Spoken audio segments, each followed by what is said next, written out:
Next, we will discuss about the different properties of the logarithm. Again, take note that since the logarithm is the inverse of our exponential or exponents, basically all the properties, the rules of logarithm are derived from the laws and rules of exponents. So for instance, we have here, number one, logarithm of a product. So it is said here that the log of mn with base b is just equal to the log of m with base b plus the log of n with base b. Now remember, when we have our exponents, when we have a times a, this is equal to a squared, right? So again, what we did here is we actually add the exponents. Diba? We have an exponent here that 1 and 1. So again, 1 plus 1 is just 2. Again, we added the exponents. And remember earlier we said that logs is equal to exponents. So basically here, when we multiply m and n, we are going to add them, right? So let's have some example. So for instance, we have the log of base 6 tayo. Then we have here 5 times 3 based from our logarithm of a product. This is equal to what? A log of base 6, 5 plus the log of 3 with base 6. They are just the same. Alright? You can actually try to use your calculator to evaluate this one, and I guarantee you this is the two expressions are the same. Let's have another example. We have log of 7 times 6 with base 9. Sorry, it should be 9. Oh, this is 9. This is equal to, again, based on the logarithm of a product, we have what? Log of 7 with base 9 plus log of 6 with base 9. Again, based from our logarithm of a product, these two are just the same. We have the logarithm of a quotient. So again, going back to our exponents, if we have a cube over a, this is what? Equal to a 3 minus 1 or a squared. So again, we subtracted the exponents if we are dividing exponents with the same base. So again, remember, when we talk about logs, this is just equal to the exponent. So again, when we divide, we subtract.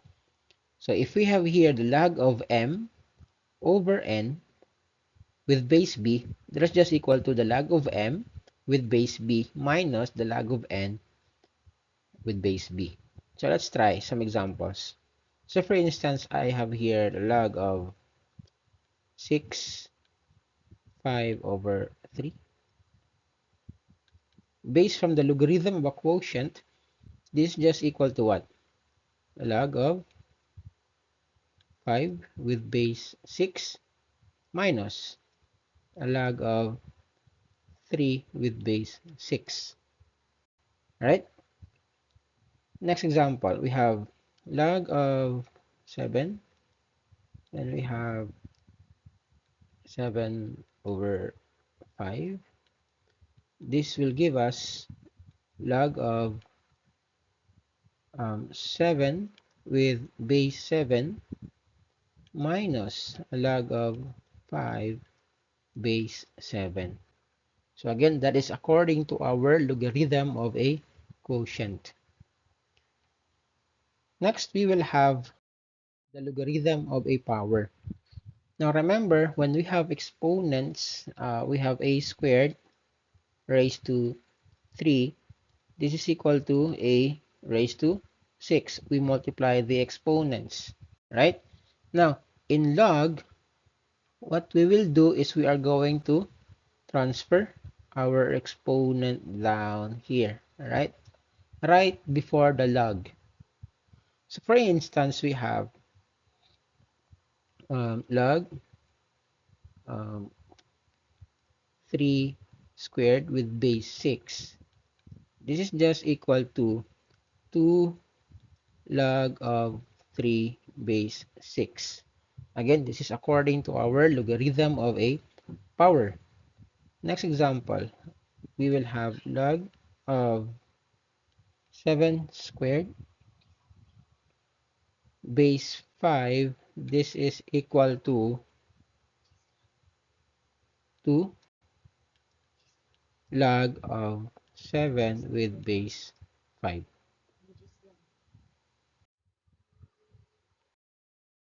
Alright, I have here additional properties of our logarithmic properties of logarithm.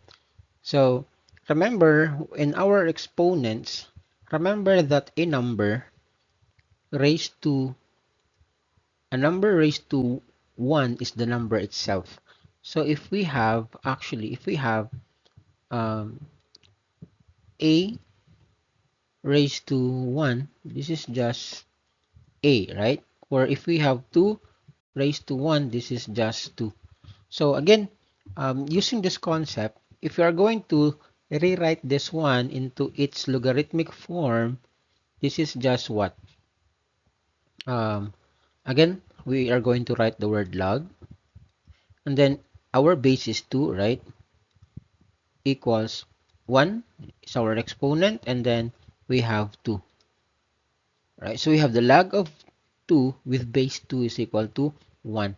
So the same is true here. If we have a raised to 1, that is just a.